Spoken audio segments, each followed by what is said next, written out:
नमस्कार. आज आपण अतिशय चविष्ट झणझणीत असं बांगड्याचं तिखलं बनवणार आहोत. हे तिखलं आपण खोबऱ्याचं वाटण न करता बनवणार आहोत. नक्की एकदा अशा पद्धतीने हे तिखलं बनवून बघा आणि कमेंटमध्ये मला नक्कीच सांगा. या तिखल्याबरोबर नक्कीच 2 घास जास्त जेवाल किंवा नक्कीच 2 चपात्या जास्त खाल असं हे तिखलं तयार होतं. हे तिखलं बनवण्यासाठी इथे आपण बांगड्याचा वापर करणार आहोत. बांगडा स्वच्छ साफ करून घेतलेला आहे. मिठाच्या पाण्याने 2 ते 3 पाण्याने स्वच्छ धुवून घेतलेला आहे.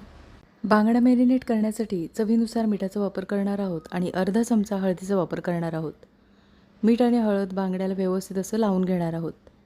मीठ आणि हळदीमुळे बांगड्याचा जो हिरमुस असा वास येतो तो नाहीसा होतो. त्याच्यामुळे मीठ आणि हळद व्यवस्थित असं लावून ठेवणार आहोत. साधारण 10 ते 15 मिनटं मीठ आणि हळद व्यवस्थित असं लावून ठेवणार आहोत. तोपर्यंत एक वाटण तयार करून घेणार आहोत. बांगड्याचं तिखलं बनवण्यासाठी इथे आपण मिक्सरच्या छोट्या भांड्यात कोथिंबीर, 2 ते 3 हिरव्या मिरच्या ह्या तुम्ही तुमच्या आवडीनुसार वापरू शकता. 7 ते 8 लसूण पाकळ्या, घरगुती लाल तिखट 2 चमचे. घरगुती लाल तिखट हे तुम्ही तुमच्या आवडीनुसार वापरू शकता. थोड्यासा पाण्याचा वापर करून इथे आपण हे वाटण अगदी बारीक असं वाटून घ्यायचं आहे. वाटण छान बारीक असं वाटून झालेलं आहे. कढईमध्ये फोडणीपुरतं तेल गरम करून घेणार आहोत. तेल छान गरम झाल्यानंतर 5 ते 6 लसूण पाकळ्या बारीक अशा ठेचून घेतलेल्या आहेत. फोडणीमध्ये लसूण छान लालसर होईपर्यंत परतून घेणार आहोत. लसूण परतून झाल्यानंतर जे वाटण तयार करून घेतलेलं आहे ते फोडणीमध्ये छान परतून घेणार आहोत. वाटण परतून झालेलं आहे. इथे आपण आता चिंचेच्या कोळाचा वापर करणार आहोत. तुम्हाला चिंचेचा कोळ आवडत नसल्यास तुम्ही इथे आमसुलाचा वापर करू शकता. इथे आपण लिंबा एवढी चिंच गरम पाण्यामध्ये भिजवून ठेवलेली त्याचा पूर्णपणे आपण कोळ काढून घेतलेला आहे. इथे तिखलं तुम्हाला कितपत आंबट हवं आहे त्याप्रमाणे चिंचेच्या कोळाचा वापर करायचा आहे. इथे मी कच्च्या कैरीचे छोटे तुकडे करून घेतलेले आहेत. तुम्हाला कैरी आवडत असल्यास वापरू शकता, नसेल आवडत नाही वापर केला तरीसुद्धा चालेल.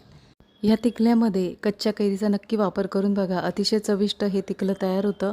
इथे आपण कैरीचे छोटेसे तुकडे करून घेतलेले आहेत. इथे आपण आता मसाल्यामध्ये व्यवस्थित असं कच्ची कैरी मिक्स करून घेतलेली आहे. एक उकळ येऊ द्यायची आहे. मिक्सरच्या भांड्यात आपण वाटण तयार करून घेतलं. त्याच मिक्सरच्या भांड्यात थोडंसं पाण्याचा वापर करून मिक्सरचं भांडं धुवून घेतलेलं आहे. हे तिखलं जास्त पातळ नसतं त्याच्यामुळे साधारण घट्ट बनवणार आहोत. इथे आपण आता बारीक चिरलेल्या कोथिंबिरीचा वापर करणार आहोत आणि चवीनुसार मिठाचा वापर करणार आहोत. मीठ आणि कोथिंबिरीचा वापर केल्यानंतर तिखलं एकदा ढवळून घेणार आहोत. कोणत्याही मच्छीचं कालवण किंवा तिखलं बनवण्यासाठी इथे आपण ज्या वेळेला मसाला फोडणीला देतो त्यावेळेला तिखलं किंवा कालवण एक उकळ आल्यानंतरच मच्छीचा वापर करायचा आहे. तर इथे आपण आता 2 ते 3 मिनिटासाठी हे तिखलं उकळून घेणार आहोत. त्याच्यानंतर मच्छीचा वापर करणार आहोत. म्हणजे तिखलं किंवा कालवण अतिशय चविष्ट तयार होतं. इथे पाहू शकता तिखल्याला छान एक उकळ आलेली आहे. एक उकळ आल्यानंतर इथे आपण मॅरिनेट करून घेतलेले बांगडे आहेत ते आपण आता तिखल्यामध्ये सोडणार आहोत.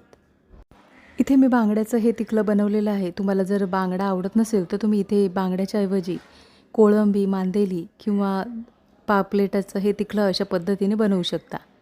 इतर कोणत्याही मच्छीचं हे अशा पद्धतीने तिखलं बनवू शकता. इथे आपण आता बांगडे तिखल्यामध्ये व्यवस्थित असे परतून घेणार आहोत. मच्छीचं कालवण किंवा तिखलं बनवल्यानंतर 1-2 वेळेलाच आपल्याला मच्छी व्यवस्थित अशी ढवळून घ्यायची आहे. जास्त वेळ जर ढवळलं तर मग मच्छीचा पूर्णपणे मांस बाहेर येतो. त्याच्यामुळे 1-2 वेळेला मच्छी फक्त ढवळून घ्यायची आहे. इथे आपण आता बारीक चिरलेल्या कोथिंबीरीचा वापर करणार आहोत आणि 5 मिनिटासाठी हे तिखलं छान उकळून घेणार आहोत.